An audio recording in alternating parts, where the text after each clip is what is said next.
road, rail, waterways, and air travel, the economic prosperity of any nation is tied to this public infrastructure.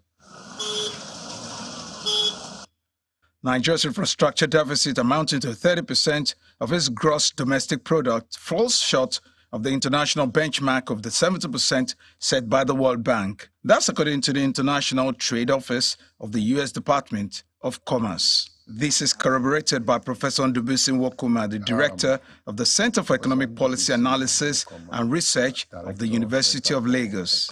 Nigeria has a very great deficit when it comes to infrastructure.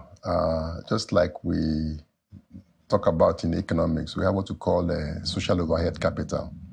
And that is what drives economic growth, because there must be some basic infrastructure.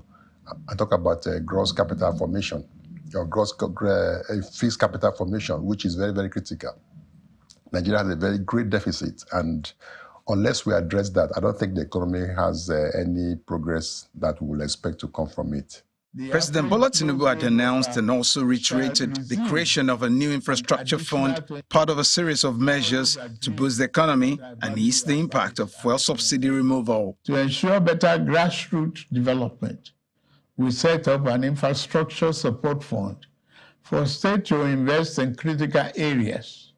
States have already received funds to provide relief packages against the impact of rising food and other prices. There is a functional rail system in some corridors, and the federal government recently inaugurated the movement of cargo from the busiest seaports to the rail line. The president is expected to pick up the uncompleted work from where his predecessor left off. In 1896, the British government started the first rail line along the Lagos-Ibadan corridor. By 1964, more than 11 million Nigerians were already using the service across the country. But as time went by, the numbers dipped. The former President Muhammadu Buhari seemed to have got the country back on the track. But what is the plan of the current administration? I asked the Minister of Transportation what this government plans to do differently. First and foremost is to ensure what is on ground is put into use, because even what is on ground is too enormous for us to achieve as a country. So once we are able to achieve what is being put on ground, then we'll look further to decide on the expansion. On road infrastructure, the Minister of Works, Senator David Umahi, has been visiting federal projects across the country and also quite vocal about the use of concrete pavement in road construction. He says it is more cost-effective and durable. Most roads in this country do not last up to 5 years, and this is what we want to arrest. This road, beautifully constructed, is going to last more than 50 years, and this is it.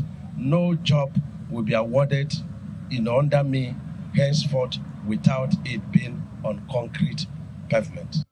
With the country's population growing at the rate of over 2.5% per year, the current infrastructure in the country is overstretched. A lot more needs to be done. What government needs to do is to do some kind of to leverage on the link with the country already has with China. China is ready to invest if there are no bottlenecks. They've done that for many African countries. All you need to do is to see how you can leverage on our oil resources, or talk about, like it happened before, even for the airports, counterpart funding, to see how they can take a large portion of the funding, more than happened before. And then we can now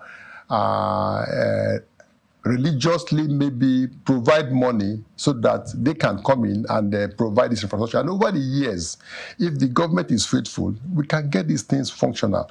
And the other area that also we can do is to talk about user charges, where you now begin to introduce toll. You now begin to toll the roads.